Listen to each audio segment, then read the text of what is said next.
Hello, you beautiful listeners. Welcome to the Super Pod Saga. His name's Aaron, His name is Tommy. and this is episode 7 of the Super Pod Saga, the podcast where Aaron and I talk about every single video game topic in the world, but one at a time, not all at once. That's true. That'd be just a mess. That would be like a year-long podcast, wouldn't it? If we just started and didn't stop until we discussed everything. That's just one episode. Episode 2 coming in about 3 weeks. In 3 years. Today's episode is all about the best weapons in video games, because nothing makes a good video game like a good weapon. I firmly believe that it's weird because there are when you think about it, if you play a game with just generic swords or generic guns, it's not special. But when developers are actually creative with the weapons, it makes games way more fun. Yeah, it kind of depends with the game too, because in games Team Fortress, nobody really cares about the weapons. It's all about the characters. But then you get the things like Final Fantasy or something like that, and those do really stand out, like the Buster Sword. It's so iconic. Exactly. Iconic. I like that. So we're going to talk about all our favorite weapons in games, and since this was my topic to pick, I'm going to go first, and I'm going to pick a weapon from a video game series that I was obsessed with back when it came out, and that was the first Destiny. I was completely obsessed with Destiny. I stole memorabilia from the Walmart that I worked at. It was the advertising stuff. So they had this Destiny cube and stuff like that. I stole it to keep at my house. And it's just cardboard. It's fine. Yeah, it was literally just cardboard. I bought the collector's edition that came with a little bracelet, one of those rubber ones, and I wore that all the time. I was very proud of loving Destiny. But anyways, game is filled with weapons. If you don't know, it's your typical common, uncommon, rare, blah, blah, blah. The highest level is exotic. And in the first Destiny, the exotic weapons, were so cool. They changed things just enough to make you feel special. And the most special weapon for me was a weapon called Red Death. It was a pulse rifle, which is it's a weapon that fires in 3-shot bursts, but it fired it so fast that it was basically one shot that fired 3 times, if that makes sense. It wasn't like ba ba ba. It was like so cool. And just the design of it, it looks like a regular gun, but it's got a knife, a bayonet on the end, and it's half drenched in blood. And most weapons in Destiny are this is from the Hive alien Gorgath, and it's his special thing, and blah blah blah. But this one is all the thing says, the lore description is, Vanguard policy urges Guardians to destroy this weapon on sight. It is a Guardian killer.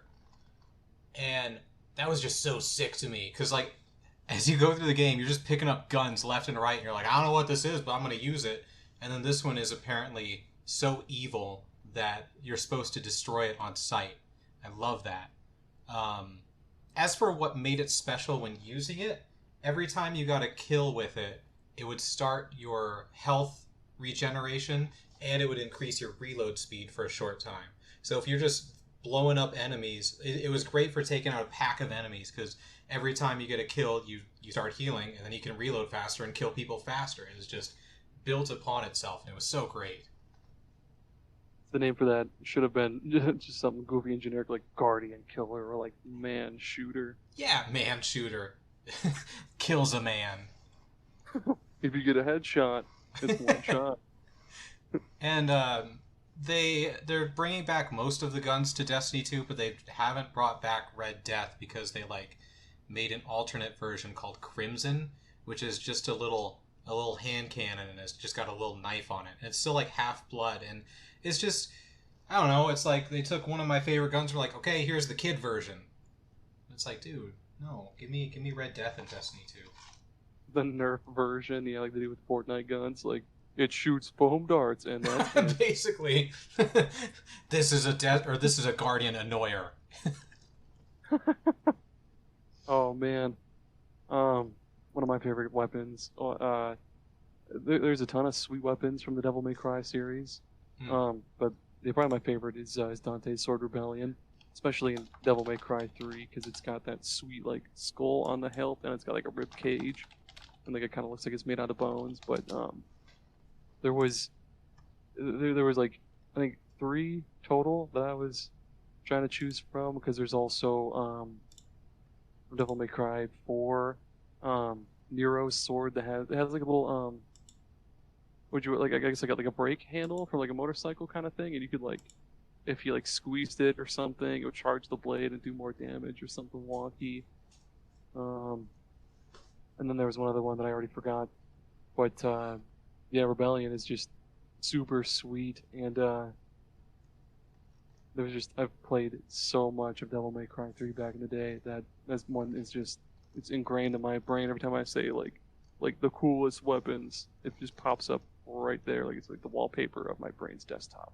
Yeah, it's the hilt or the handle or whatever is an actual skeleton with glowing red eyes, which is pretty cool for a sword, I gotta say. Hell yeah! What the? I think it's you should look up. I think it's rose red. For trying to think of what Nero's weapon is called. Rose red did not bring up anything. Is it blue rose? No, that's his revolver. I don't know. Regardless, yeah, keep going. I'm a little baby boy who's never played Devil May Cry. Do you like find different weapons that you can equip for Mr. Dante, or is that like his starting weapon that he always has?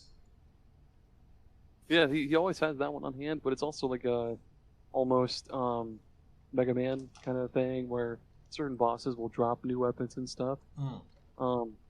One I remember for sure is Agni and Rudra, and it's these two like double blades, and they're based off of Hindu gods. You know, one is like green or blue because it has like wind powers, and the other one is like orange because it has like fire powers. Oh yeah, and I'm looking them up now, and there's also Beowulf, which is just like it's like a hand-to-hand weapon. It's got like what are they called, greaves, and like I guess you call them bracers or gloves or whatever. But yeah, there's each game has different weapons you can unlock for Dante, and I think it was 4 had the coolest one. I think it's called Pandora's Box. Let me see, was that? Or no, Pandora, sorry.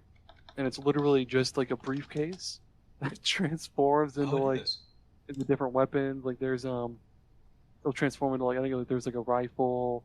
It'll transform into like this wheelchair gun thing. Oh, that's funny. It transforms into all sorts of shit, and it's awesome. A lot of the names of these weapons are reminds me of an iconic one, the Blades of Chaos from God of War. That's like that at the time I only played God of War 3, and then I had the PSP one. But there are few weapons that are as fun to use as the Blades of Chaos, and like it's tough to come up with a new weapon in the world of video games. But I don't think there was ever anything like the Blades of Chaos up to that point. I don't believe so either. Because he basically just used them as whips. It's like you didn't really ever cut things. They're more just like he throws them and whips around and shit. Yeah, and you could get different combos and stuff, which was pretty fun. And I think it also speaks to how good it was, because in later games, well, I don't know about the earlier ones, but in God of War 3, they gave you like all these other weapons. There were like fists or like a hammer or something. I don't remember specifically. But none of them were as fun as the Blades of Chaos. Oh, I forgot which game it was, but you got the Blade of Zeus, or it was just like literally just a big sword, and it sucked because you couldn't whip around with it. Like the let me find which game it was. Yeah, there it is. Is it God of War 3? Nope. I'm not gonna take too long to figure that out, but yeah, it wasn't nearly as cool as the Blades of Chaos were, because there was like infinite combos for those little bastards, and this is just like 1, 2, 3. That's it. And even using them in the QuickTime events to kill bosses and stuff, just the way that they were used was so cool. Like wrapping them around things' necks or cutting Hydra heads off or stabbing eyes. It was just a very versatile weapon. Yeah, it was, and he'd use them for like, was it you would like tear your way down like a wall or like stab Oh in the wall? yeah, Climb you up could use and it to stuff, climb and stuff. they were, yeah, he did everything with those things. I've heard that in the remake that the axe of whatever is super cool, and it does look super cool. So good on them for making something finally that is equivalent to the Blades of Chaos. I'm gonna look that up real quick. What is it? What is it called? Well, Leviathan axe. I don't know. I don't have a PlayStation anymore. Yeah, Leviathan axe. It looks cool, but like, what do it do? You can throw it, and then you hit a button, and it comes back to you, and it still cuts things along the way. Oh, well, that's still pretty cool, I suppose. That looks. Everyone says it's super satisfying. Speaking of satisfying, the next one I have is the concrete donkey from Worms. Oh and, man, the concrete donkey. The cool, like, so like almost the entire game, these have goofy weapons like shotguns and like Uzis and grenades and stuff. But then there's really goofy weapons in Worms like the concrete donkey, or it's literally just a fucking big old donkey statue made out of concrete that just flies out of the air and then just plummets through the earth and just smashes anything underneath it. So like whole sections of the map could be gone, and Oh, that's the best. and it does the whole hee haw as it's falling down. Great. I'm reading the description of it on a wiki page, and I feel like I do this a lot whenever we talk about things, but it's whatever. I just love the detail that is in this concrete donkey. They have that it's affected by gravity, but it's not affected by wind or electromagnets, which makes sense because it's concrete. And under additional effects, it has massacre and landscape destruction. I actually had a Worms weapon as well that me and my... I only played Worms with my cousins whenever I would visit. And it was... I want to get the name right. It was the old lady. Oh, it's just called Old Woman. It's a old woman with a walker that you just throw out in front of you, and she just makes like babbling sounds. She's like blah, blah, blah, blah, blah, blah, blah, and then explodes as things do in Worms. And and then there was the super sheep. It was just a sheep with you could control, flies through the air, and then it explodes. yeah, everything. There was the holy hand grenade that explodes. Yep. Oh, yeah, boom. Basically everything explodes in Worms, and it's great. It's so much fun. We played a 3D version, which was my first entrance into Worms, and then later, that was like when I was super young, and later in life, I saw that everyone only plays the 2D version, and that's like what's known, and apparently everyone hated the 3D version, which was a shock to me, because that was my only experience with it at the time. That is pretty shocking, but I guess I kind of get that because we're in 2D for years. I think 3D was Windows XP. Yeah, some games just don't transfer into 3D well. Another game that didn't transfer well from 2D to 3D was Earthworm Jim. Because, man, if you could edit a fart sound in there right after I say Earthworm Jim 3D. I'm sure I can figure that out. I think that's within my capabilities. When was Earthworm Jim in 3D? I've only seen the 2D ones. Well, we don't talk about Earthworm Jim 3D, but no, it was like N64, I believe. Classic. Earthworm Jim 3D. Yep, N64. And that's what it was called, was Earthworm Jim 3D. Yeah, and it was just a piece of crap. Huh. Unfortunate. It's really funny, because wasn't Mario 64 one of the first games, like 3D games for the 64?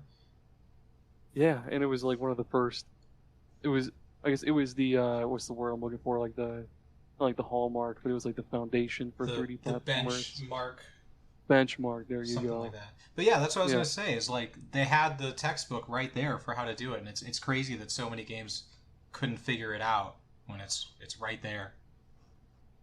I appreciated that in Super Mario 64 they had an explanation for the camera. that it's the camera of the Lakitu Oh, yeah. following you around. No other game gives you an explanation for why you're viewing up above the character, but what a nice touch.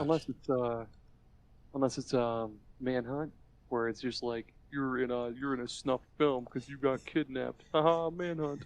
Yep, Mario 64 and Manhunt. Two peas in a pod. I had to go back to weapons. One of my favorite games in college was the Kingdoms of Amalur Reckoning, which kind of flew under a lot of people's radar. Well, it was kind of big at the time, but then obviously the studio went bankrupt and shut down. But they had a super unique weapon type in there called chakrams, which were super cool. They were like these discs that you held in your hand, but were like hollow on the inside, so not like a frisbee, but like a frisbee with a hole in it. And you had combos with them. They were kind of similar to the Blades of Chaos, I suppose, but you would throw them and they would do patterns around you, basically, like circles or longer shapes or whatever. And so it was a weapon that was a combo between melee and area of effect type weapons, which is really cool. And they had different weapons like fire, ice, poison, etc. So you could basically run around and be this area of effect doing damage to things. And it was just such a neat, unique idea that you really don't see a lot of in games. And I thought that was super cool. That is cool. Oh my gosh, I wish I could remember what the hell my character even was in that game. Because I played it like 8 years ago, I think. Maybe it was daggers. Oh yeah, daggers were good. You could do some good backstab damage. Maybe that was it. I don't know. I was mainly an archer, but I also had daggers in case anyone came close. I really liked being an archer in that one because it also focused on like setting traps. So you could not only do all these super cool arrow moves, but you could set traps around too, so that like you could keep people at bay with your traps, so you could shoot them with arrows. Cool. That's what an archer should be like. That's some like D&D kind of stuff. Yeah, cool. Exactly. Man, if only the studio hadn't gone bankrupt and could make their MMO that they wanted to, maybe I would actually be playing an MMO. I loved the story of this dude. Wasn't it? It was like a baseball star. Yeah, it was. To make a game. Kurt Schilling was super into World of Warcraft, so when he retired, he was like, "I'm gonna spend all my money, literally all my money, to make my own MMO."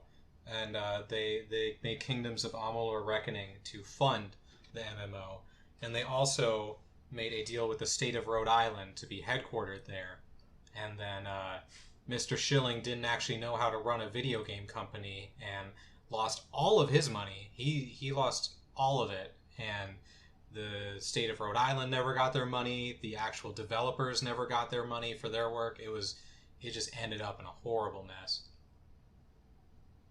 Leave it to an ex-baseball star or player or whatever to then try to make a video game and then run it into the ground. Yeah, textbook. Right. Classic. We love you, though, Kurt. It was pretty fun. Speaking of running something into the ground, this wasn't this shovel I've got. Yeah. This one wasn't on my list before, but I'm at it anyway. And it's Zarya's gun. Because I love Zarya from Overwatch. It's just, the primary fire on it, this sweet little laser beam, just fucking, and then people, especially on little squishy boys, like what's her name? Tracer. Fast chick. Tracer. There we go. Oh my gosh, I got it right the first try. Awesome. Yeah. But yeah, then you had the secondary fire, the little grenade launcher thing. Oh, it's so satisfying to pull one of those off, like super far away.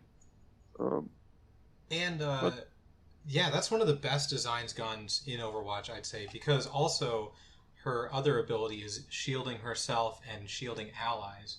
And if you time it right, when those shields take damage, it charges up your gun so that the laser and the grenades do more damage. Yeah, I should have put her in the Wait, did we have a cool characters episode? Oh, we did. We also that could also fit under mechanics too. That's true. Dang it. Oh yeah, no, Zarya's gun is cool though. Yeah, you got that in here. I actually had a gun from Overwatch as well, and I really love the mechanics around Anna's sniper rifle, or Anna. I'm going to keep saying Anna because that's what I say when I play. Anna's sniper rifle.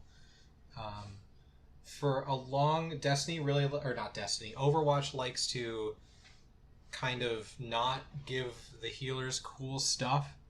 So when they introduced Anna, her gun was like super cool. She's a sniper, which there are a few of in Overwatch, but if she shoots her teammates, it heals them.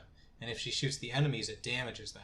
So when there's like a fight going on, you can just shoot into that mass of people, and you're going to be doing good to heal or bad to damage, and that's cool on its own. But I also like that the gun changes whether you're scoped in or not.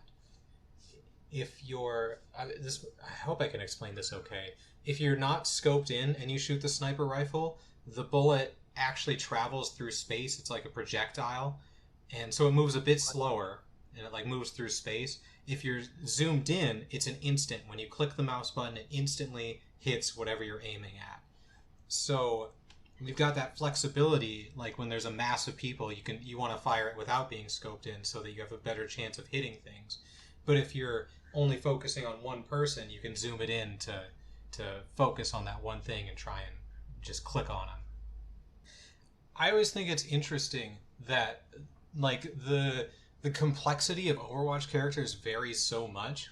Like you can't just jump into a game and be good at using Zarya or Anna's gun, but they have characters like Cassidy, who it's just a revolver and he can throw a flashbang and he can roll, and that's it for him. That's his entire thing. His role always gets me though. It's just everybody else has like a jetpack or Lucio is just like, you can either be fast or be healed, but then he's just somersault. Did you there's actually a bit of controversy around his role. I don't know if you've ever seen that before because it's kind of in the weeds. I haven't. What's that? So the fan base is split over whether he should be able to roll after he jumps, or he's in the air, or if he should only be able to roll on the ground. And the developers have gone back and forth on this a few times. I mean, I feel like it's not all that often that people are jumping with that guy unless they're just like spam jumping or something. That would be sweet though. Like that'd be some acrobatic like dodging in the air at you, and like he grabs you and just fucking pow pow pow. Yeah, that would make for some cool stuff. Okay, speaking of moist things, the next one on my list is the Brotherhood sword from Final Fantasy X, and I like the look of it obviously because it looks like it's made out of water, and it's just sweet looking. But then there's also I guess like the whole story behind it too, because it was like Wakka's brother's sword that died to sin, I believe, and then Wakka's like, "Hey man, you look like my brother," and I just did an awful, I did an awful impersonation of Wakka, but he's the what's the Blitzballer, right? Yep, he just throws a ball at monsters until they die. That's John DiMaggio, voice of Bender and other things. No shit. It is. I didn't know that. That's cool. Right?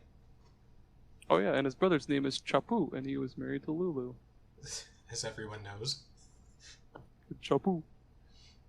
But no, yeah, it's just a cool weapon, cool story behind it. Final Fantasy X, yeah, brand just came out, brand new. Check it out. Brand new. I like that it's made of water and not ice, because you could totally ice would make sense because it's a blade, but no, it's water. I don't know. I think it's maybe just because like, I guess there's a whole like thing with the sea with that game, and like, or I guess not with the sea, but like, I guess with Blitzball. I don't really know what I'm trying to say here. Let's skip that. We could go to an ad break. Are you ready for an ad break? We have sponsors. Ooh, let me kick my feet back. I got my water ready. Go for it. Okay. Hey, Aaron, have you ever made a sandwich before? I believe so. I love sandwiches. Yeah, what do you put on your sandwiches? Some roast beef, some mustard, a little bit of that. Have you ever considered trying bologna? have not. What is bologna? Bologna is a type of meat that I don't know a lot about, but often people don't have it in their homes. But fortunately, we've got a way to get it directly. You can get bologna directly into your sandwich from the comfort of your own home. And I'm speaking, of course, about download a bologna. You don't have to go to the store anymore to get bologna. You can just download a bologna. And the download a bologna, you just print it from your computer off your printer, and you've got bologna for your sandwich. And the important thing is you can't get download a bologna in store. Download a bologna is downloadable only. I'm going to say that again. Download a bologna is downloadable only. You can only download this bologna through Download a Bologna's website. So, Aaron, the next time you're in need of bologna, where are you going to go? Download a bologna's, or download a bologna, which is downloadable only. Correct. Thanks, Download a Bologna. Ooh, I wonder how we go about getting a like a poster or something like that to slap on the back of a bus or like a park bench or something. That'd be like you just see Tommy, 2 thumbs up, cheesy grin. Download a bologna is downloadable only. It's way more expensive than you would ever think. After college, I started a sports website for Sioux City Sports, and I was like looking into advertising, and it's like thousands of dollars for the smallest possible thing. Advertising is ridiculous. only that'd be the only possible way to make the world's cheapest and most questionable deli meat. It's just so expensive and hard to get. My next weapon. So this is going to be a weird one for me because this is the first one where I don't have a lot of experience with it, but the weapon was so cool that it made a forever impact with me. And that's the Nightmare blade or sword or whatever from the Soul Calibur series. I only played Soul Calibur 2 on the GameCube. It was one of the first GameCube games I got, which is really weird to me because I don't play any other fighting games really at all, but I don't know what it was that got me to get Soul Calibur 2, but I sure did.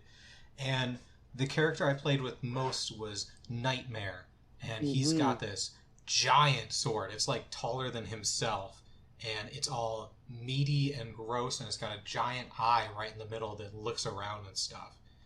I've never seen anything like it. The coolest part about that whole thing is that, like, every other character is like, oh, you've got Maxie with a pair of nunchucks, or you've got fucking Song Mina who's just got a halberd. But no, this motherfucker just comes in, and his sword kind of like slowly evolves over the course of like the series too, because like it starts off. I think like the very first game in the series was called Soul Edge, and he started off just as Siegfried, who found Soul Edge, and like the more souls he gathers, the more it like corrupts him and just eats up his body and shit. And then as the series goes along, it just gets even more and more grotesque. And like, I think it was like Soul Calibur 4, where he's just full Nightmare, just full like demon looking, and the sword doesn't even resemble a sword anymore. It looks like it's made out of like amber or something. And it's sweet. That series is just sweet. That's cool. I didn't know that.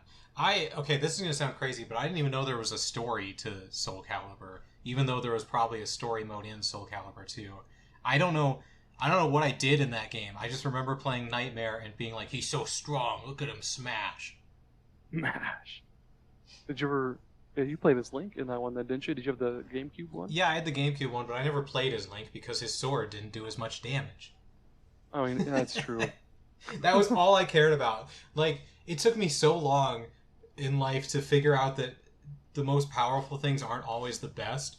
Like, when I would play Pokemon, like Gold and Red and Blue at that age and stuff, all my attacks were just whatever did the most damage. I did the same thing too. Like, whenever any of my Pokemon learned, like Tail Whip or Growl, I'd be like, no, it doesn't do anything. I don't want that. And I would replace it with, like, Fire Punch or Hyper Beam. Like, no, I don't want to whip a tail. You crazy? Yeah, or I would use Thunder, which only has like a 30% chance to hit, but I was like, it does so much damage. Why would they make it not hit if I'm not supposed to use it? I mean, if you use Rain Dance, or if it's raining and you use that, it has a 100% chance to hit. I didn't know that as a child. I didn't even understand how Guillotine worked.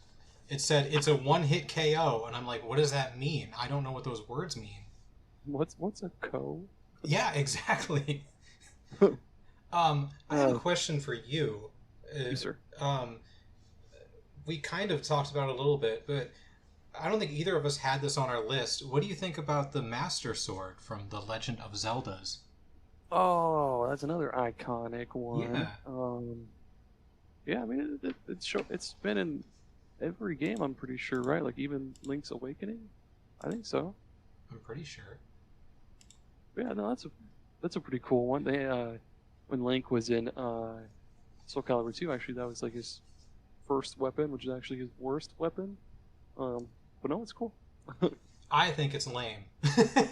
I think it's like cool that it's in every game, but like I remember in A Link to the Past, maybe, or the original Zelda, if you're at full health, it like shoots a thing forward. Yeah. And in Breath of the Wild, it's unbreakable, but it's not really. Sure. Beyond that, it's just like a sword, you know? Yeah, and it has to like recharge after a certain amount. It only has like a certain amount of energy, and that was like the drawback to it being unbreakable, because that game was all about breakable weapons. Yeah, which was really weird because like they somehow made the Master Sword like I don't know not good. I liked using all the different weapons in Breath of the Wild, but I don't know. I would have liked to have like found something that I liked and been able to keep using.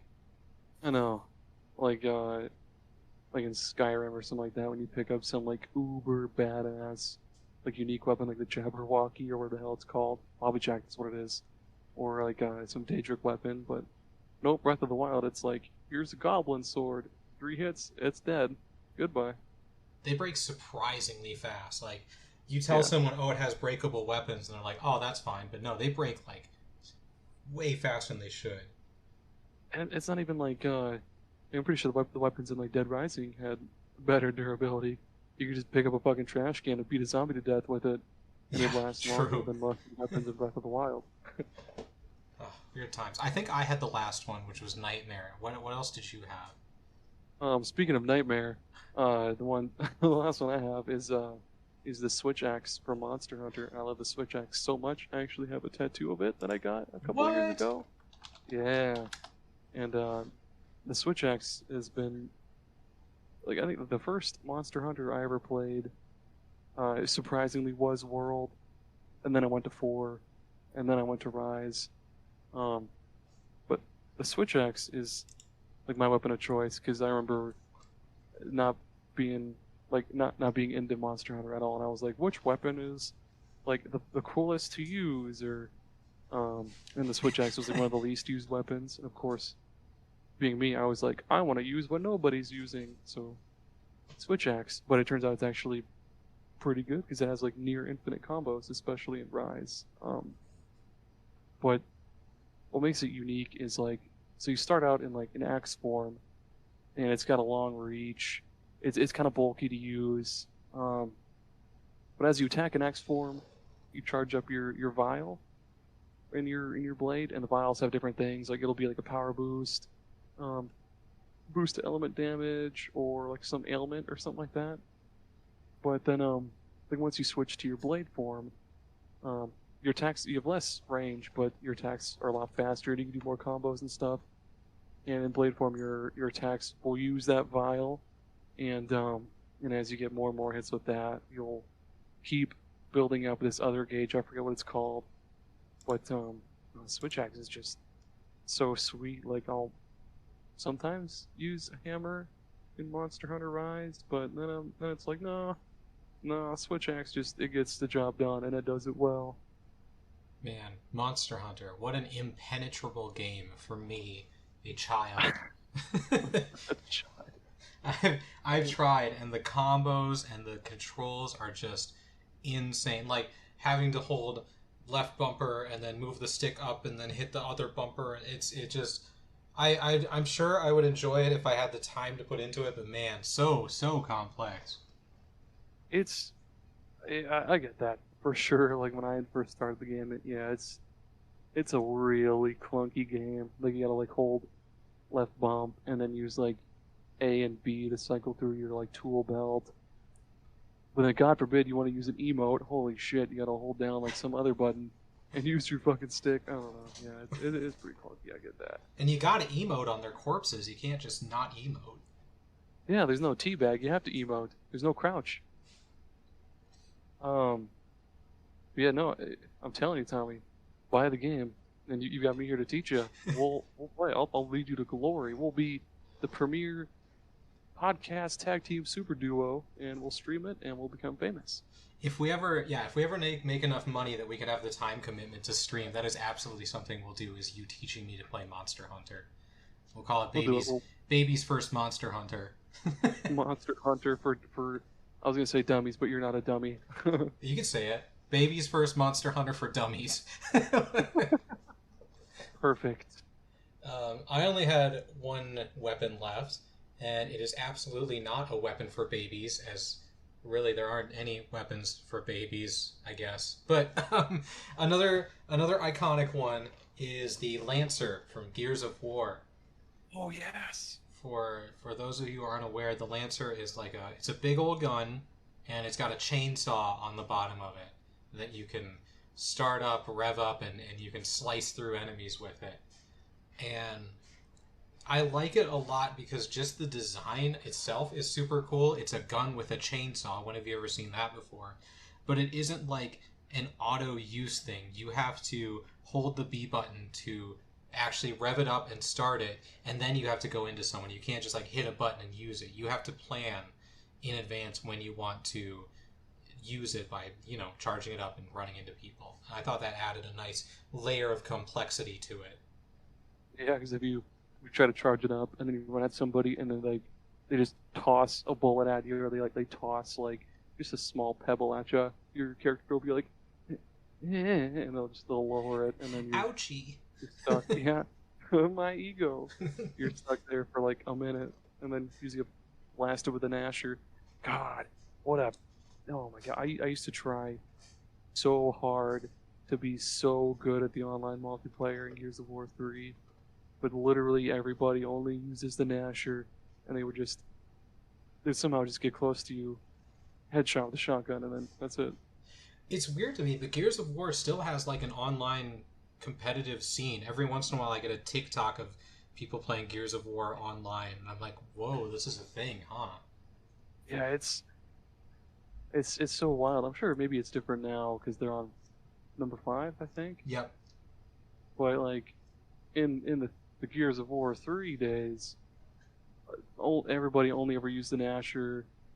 They would toss out a smoke grenade, and they would just come up behind you and just hip fire the Asher, and you're dead. And that's it. Game over. Haha. Fun game. What a time when every game had to have multiplayer. I think people have forgotten that because I feel like most games are. Sorry. I feel like most games are multiplayer focused now, but back in the PlayStation 3, Xbox 360 days, there was a multiplayer mode for Uncharted 2 where you could face off against other people in Uncharted 2 multiplayer. Oh my God, yeah. Same with Dead Space 2 had it. Mm-hmm. Lost Planet. Mass Effect? Yeah, Mass Effect. I don't think... No, Dead Rising did have one, that's right. Dead Rising 2. Mass Effect tied their multiplayer to the story. You could get a better ending if you played more multiplayer. How the hell did that tie into it? I never played it because I thought it was weird. But I believe the story of the multiplayer was you were facing the other team to get supplies, and so you would get those supplies and then you'd be better prepared for the end of the game. Which is a neat idea, but I could definitely see that. So yeah, you said you didn't have any more weapons, right? That's it for me. Then that means that there are no more cool weapons in video games. We've talked about them all. If you think that we missed one, feel free to tweet at us at superpodsaga or email us at superpodsaga@gmail.com. Anything else you'd like to add, Aaron, about people talking to us? I mean, we also have a Facebook page, but Facebook's so hard to work with. But yeah, if you do dig up any cool weapons in like an encyclopedia you find in your grandparents' basement, yeah, tweet at us. We take turns on Twitter, and it's pretty funny. But yeah, that's it for us. I love it. What's going to be the topic of our next episode, Mr. Aaron? It's your turn to pick. Next episode is going to be boss battles. Oh, that's a good one. Could be good ones, could be bad ones. Okay. We're doing everything. Yep. I like it. My brain's already running. Oh, I got one from a recent game. Okay. I got jotted down right now. Let's do it. Jot it down, and I'm going to send off our wonderful listeners. Thank you so much for listening. Make sure to drop a review or share it with other people who may be interested as well. But thank you for listening. Have a great day. Bye. Aaron, say bye. Oh, bye. I guess I didn't register my bye.